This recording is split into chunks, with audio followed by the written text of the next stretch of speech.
He's not asked me to demonstrate any modern dance. So I chose this piece to present today, and it's actually an edited version of a paper that's going to be published hopefully sometime this year in Museum International. It's a journal. And I thought that following on, I think it's quite an appropriate piece for today, just following on some of the things that Nelson said this morning and other speakers about looking at the role of insurgency, bridging the gap between the body and the mind, focusing on healing blackness, and importantly for me, the role of the visual. And I think rather than it being a theoretical piece, I'm going to give you examples from institutional events that happened at UCT, but also examples from my research. And unlike, I'm going to deviate a little bit from the format, and I'm going to read my paper. So it's called Towards a Decolonial Psychology, Defining and Confining Symbols of the Past. In the run-up to the Fees Must Fall student movement in South Africa in 2015, which ended in a national shutdown of universities across the country, students at the University of Cape Town were protesting the presence of the Cecil John Rhodes statue on campus, upper campus. The Rhodes Must Fall movement gained unprecedented traction in a context where changing demographics in the student body brought to the fore new challenges in terms of access to a historically white and prestigious institution. The inaccessibility of fees, the Eurocentrism of the curriculum, and the alienating culture of the institution were key challenges that sparked the student protests.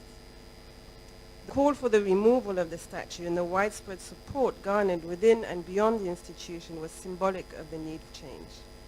That moment in 2015 marked the beginning of an earnest engagement in our institution about the role of the university in Africa and the world, and how we engage with it in our different roles, academics, students, administrators, and managers. Actually, I need this PowerPoint to work.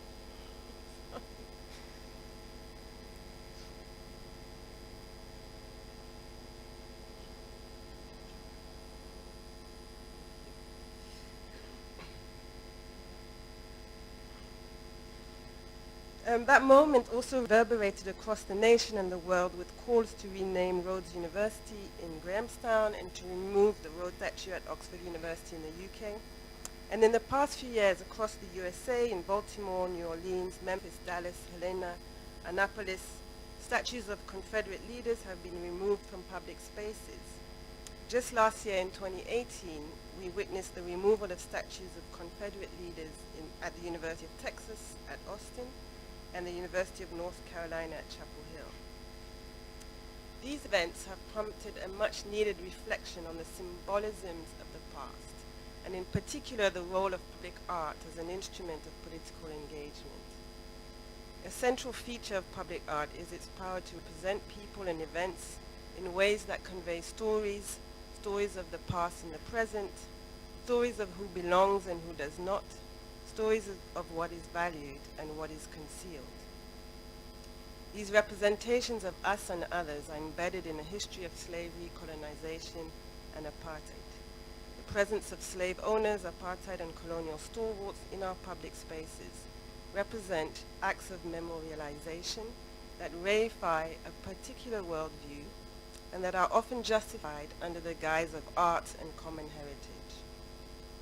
What is coming to the fore in recent times is a consciousness of the pain, shame, and humiliation of the historically oppressed that is cemented through daily encounters with colonial figures towering over public spaces as remnants of empire. These everyday experiences are compounded by the ways in which the historically oppressed have been depicted through art as primitive. And here there's some examples from really nice volume series by David Bindman and Henry Louis Gates called The Image of the Black in Western Art. But I also draw from Desiree Lewis's work, who talks about the hypersexual, grotesque, and uncivilized depictions of Africans in popular discourses. And such representations are not only confined to past. The recent exhibition at the Barbican Gallery in London by Brett Bailey in 2014, portraying black actors in chains, was the subject of much controversy. Although intended to depict the horror of slavery and colonial atrocities, the project failed to anticipate the public perception of the exploitation and humiliation of black bodies conveyed through the work of a white artist. In South Africa, the spear painting by Brett Murray, exhibited in 2012 at the Goodman Gallery in Johannesburg, depicting President Zuma with his genitals exposed, provided another illustration of how black bodies continue to be represented by white artists, less than 2 decades after the dismantling of apartheid. And Achille Mbembe comments on this, and he says, "What has irked many is the fact that once again, the black body is the repository of all the anxieties and neuroses of white South Africa. What has irked many is that after 20 years of freedom, the black body is still a profane body. It still does not enjoy the immunity accorded to properly human bodies." These cultural products have a bearing on how we make sense of and our positions in institutions and society. Artworks are not only a reflection of an individual artist's view on society. Artworks, particularly those displayed in public spaces, are also live instruments and political statements that make claims, justify, legitimize, and support ideas and perspectives. The stories individuals and societies choose to tell are guiding instruments on how to reflect on and remember the past, and also influence our worldviews and relations with others. The controversies surrounding these artworks highlight the significant impact of public art and its curation. It demands that we interrogate how the display of statues of former colonizers and slave owners in public spaces impact on our collective psyche. The who, how, when, and where of public artworks is a political engagement with the past and the present, its role in sustaining colonial relations of power through these everyday experiences, and normalizing and legitimizing continued acts of violence against the historically oppressed. These effects cannot be overlooked, as they are a central aspect of understanding the individual and collective mind in contemporary contexts. Displays of public artworks and monuments, such as the Rhodes statue, are concrete indices of the remnants of colonization. They underline the coloniality of living in a post-colonial and post-apartheid era, coloniality being defined by Mignolo as the hidden process of erasure, devaluation, and disavowing of certain human beings, ways of thinking, ways of living, and of doing in the world. These acts of memorialization verify the knowledge and sensibilities of coloniality. For Mignolo, a decolonial aesthetic is one that decolonizes sensibilities. The role of public art in that sense is to undo the sensibilities of the colonized subject. It is to create meanings that unravel the wounds of classist, racial, and patriarchal dominance and oppression. Reflecting on the everyday lived experience of coloniality, in particular, its psychological and affective dimensions, is central developing a consciousness of the lingering inequalities and injustices that prevail in our societies. It is arguably the affective and psychological effects of everyday encounters with historical symbols of oppression, or what Nelson refers to as the coloniality of being, that on the one hand ignite anger, and on the other heighten people's consciousness and resolve to challenge the status quo. So a pertinent example of this is during the 2015 protest at the University of Cape Town was the rolling of the Sarah Baartman sculpture. And I'm going to take you through what happened during that time. The sealed sculpture of Sarah Baartman with chains at her feet, created by artist Willie Bester and located in the main library on campus, was robed by student protesters as an act designed to restore the dignity of a black woman whose story had been historically told through the icon of the Hottentot Venus. Known for the public humiliation and violence that she suffered as a slave in Europe in the 1800s in the name of science, it is not incidental that Baartman's sculpture at UCT would become the subject of much contestation. Sarah was displayed half naked in a cage for the entertainment of European audiences. Her story illustrates the complicity of the art world in the colonial project. Indeed, after she died, Baartman's remains were displayed at the Musée de l'Homme in Paris until the 1970s and were only returned to South Africa in 2002. But what is significant about the case of Sarah Baartman at UCT is the act of collective resistance, community building that took place as a result. During two ceremonies in 2015 and 2016, and you can see the different robings that happened as a result of those ceremonies. So during these two ceremonies, UCT students gathered together to clothe the sculpture. These ceremonies were political acts aimed at restoring dignity to the memory of Sarah Baartman. Read through the lens of a decolonial aesthetic, it signifies the healing of past wounds. These events, however, were met with much resistance from certain quarters of the institution, accompanied by claims that the sculpture had been defaced and that robing the sculpture was an affront on freedom of expression. The artist himself was offended by the robing of the sculpture and threatened legal action against the institution, which also raises questions about the ownership and curation of public art. Then, in a disturbing turn of events, early in 2018, a white man, UCT librarian, took it upon himself to remove the robes from the sculpture. And in response, in a tweet that went viral, my colleague and friend, Professor Ramugondo, wrote, "Why would a white man, see the need to derobe a sculpture in order to expose a naked Sarah Baartman yet again?" And following that, the Black Academic Caucus Women's Collective at UCT issued a public statement condemning the derobing of the sculpture, and it says, this is a quote from the statement, "Taking the robes off so unceremoniously is to shame all of us, reminding us once again how black women's bodies easily become the repository for violent histories. It is a particular kind of public shaming that is reminiscent of the violated spectacle that the black body has been and continues to be." In a protest action of their own, on Friday 23rd of March 2018, the UCT Black Academic Caucus Women's Collective re-robed the sculpture of Sarah Baartman. And that photograph comes from the re-robing. And we also, in that process, contextualized the sculpture. Our statement was printed out and displayed next to the sculpture. And also, we had pinned to the sculpture some messages, some reflections. So we re-robed the sculpture, and this was the last robing until the decision was taken by the UCT Works of Arts Committee to permanently remove the sculpture from the library.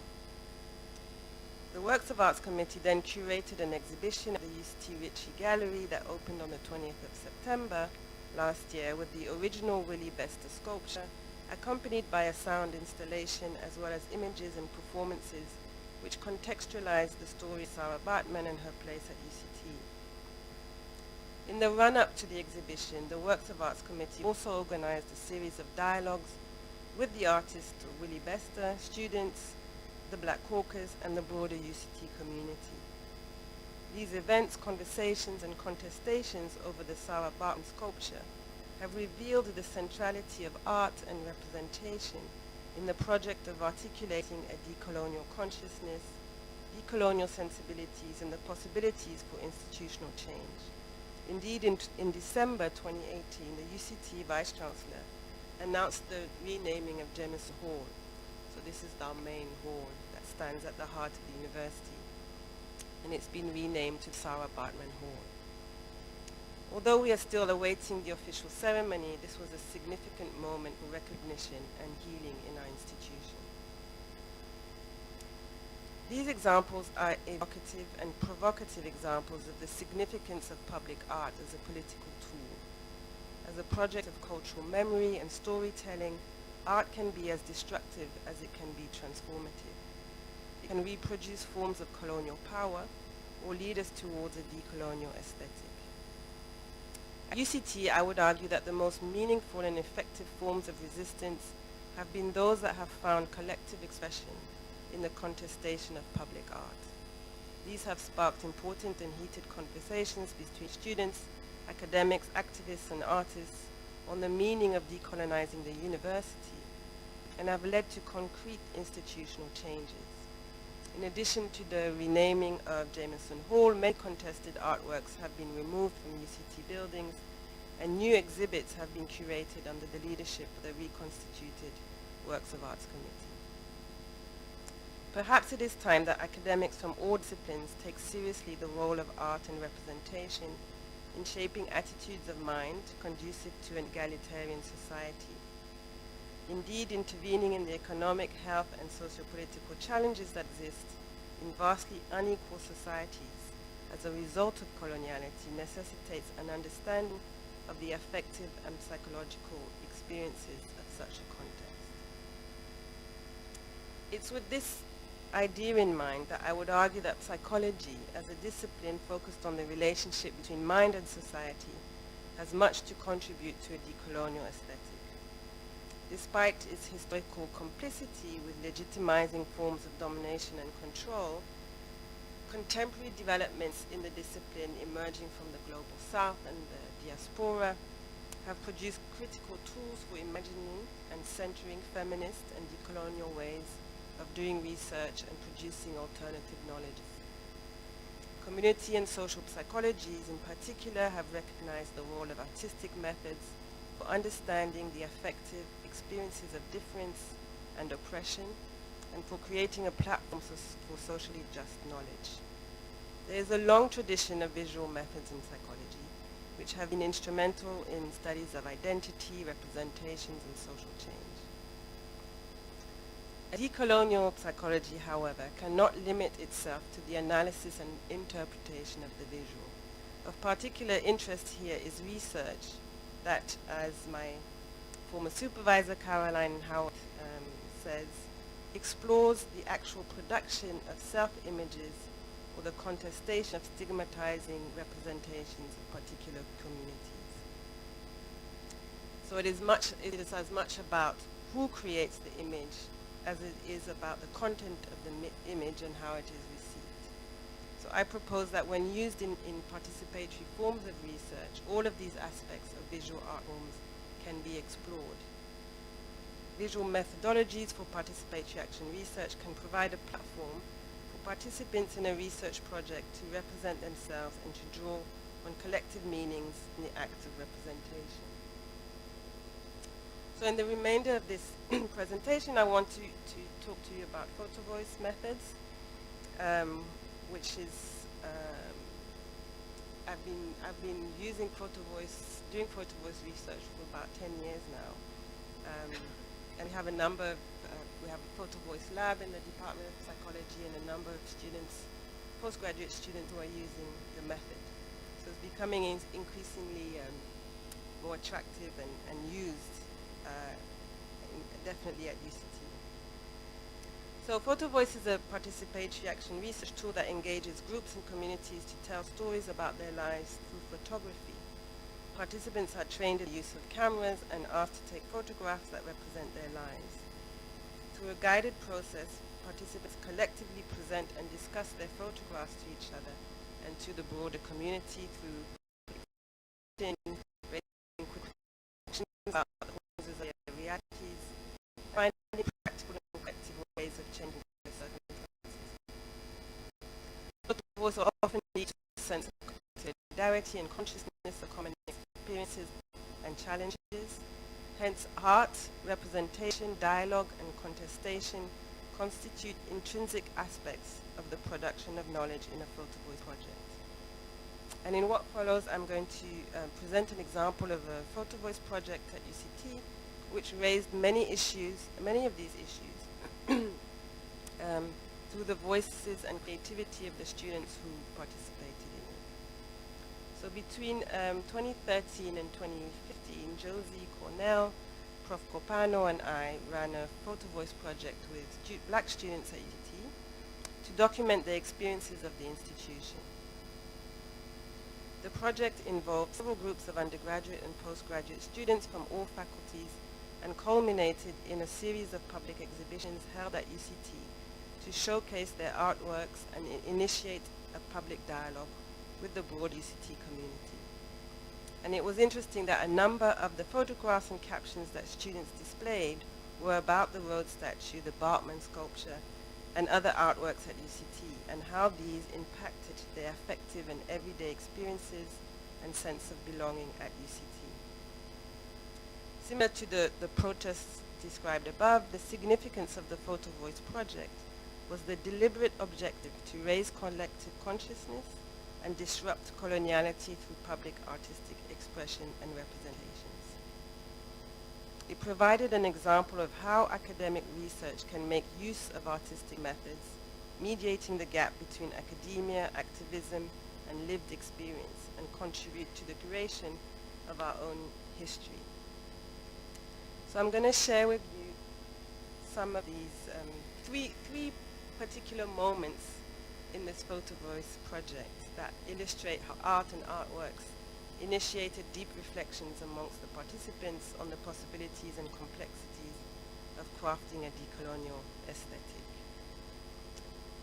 So this first moment is an example of a student's photograph accompanied by a caption depicting her UCT experience. And I'm using pseudonyms. And in fact, some of the participants are here today, so I'm using pseudonyms. And in her story, Faith exposes the effective experience of artworks on campus through the misrepresentation or dehumanization of black bodies. And her story is called Devaluing the Black Body. I'm just going to read it for those who can't see. She says, "The image itself brought a great deal of discomfort and confusion. Initially, I thought it was a lampshade of sorts and was meant to be aesthetically pleasing. It isn't. I couldn't understand how this could even be artistic expression. Walking around campus and seeing artworks like this, which physically represent the institutional value of the black body to the university." In her photo story, Faith captures an artifact that she sees as depicting black bodies hanging by their necks from a ceiling at UCT, reminiscent of the practice of lynching. Faith's photograph depicts what appears to be a three-woman and two-man-looking brownish doll-like figures hanging together in a circle and bound together through their necks. The photograph was taken in the Harry Oppenheimer building, which hosts the Center for African Studies and the African Gender Institute, and so the location of the artifact is as questionable as the naming of the building, given the scholarship that happens in between those walls. Faith in her story is calling out the historical and essentialist representations of black bodies as bestial and degenerate that are anchored in colonial discourses, as well as the presumption that the trauma of colonization and apartheid is not felt today. Representations of degeneracy, as Desiree Lewis writes, are also closely tied to ideas about the pathological sexuality of Africans. These ideas have been objectified in very real ways in South Africa through the apartheid laws on immorality that regulated both race and sexuality. In this Photovoice project, the historical erasure of gender and sexual diversity at UCT was most poignantly told through the stories of black queer students. So this second example is an 8-part photo story about what it is like to be black and queer at UCT and living in a single-sex residence system. Sine described how their existence is one of denial that involves either fighting, running, or dying. So I'm going to take you through her 8 photographs. Some of them have text, some of them don't. So this is the first one, and it says, "There is no existing as a queer black body in UCT. There is fighting as a queer black body. There is running as a queer black body. There is certainly dying as a queer black body, but existing would be to assume the position of an unacknowledged identity, and there is none of that. There are situations where your existence is acknowledged, like a quote in a long speech. It only serves to decorate the situation, maybe even to fill the statistics. There are times when you are allowed to show some parts of yourself, so your vulnerability can only be shown under certain conditions, through the mouths of peeping toms who don't tell your whole story, whose only objective is to fetishize your existence and gain a few accolades. When everything about you is only accepted when it's being paraphrased and morphed into political correctness, sometimes all you can do to preserve yourself is to create a vivid first impression, one that makes the world uncomfortable, so it remembers that you're not going to be bowing to its standards, because its standards are clouds that rain nooses into your life, because you're not ready to die yet, even though you think about it often.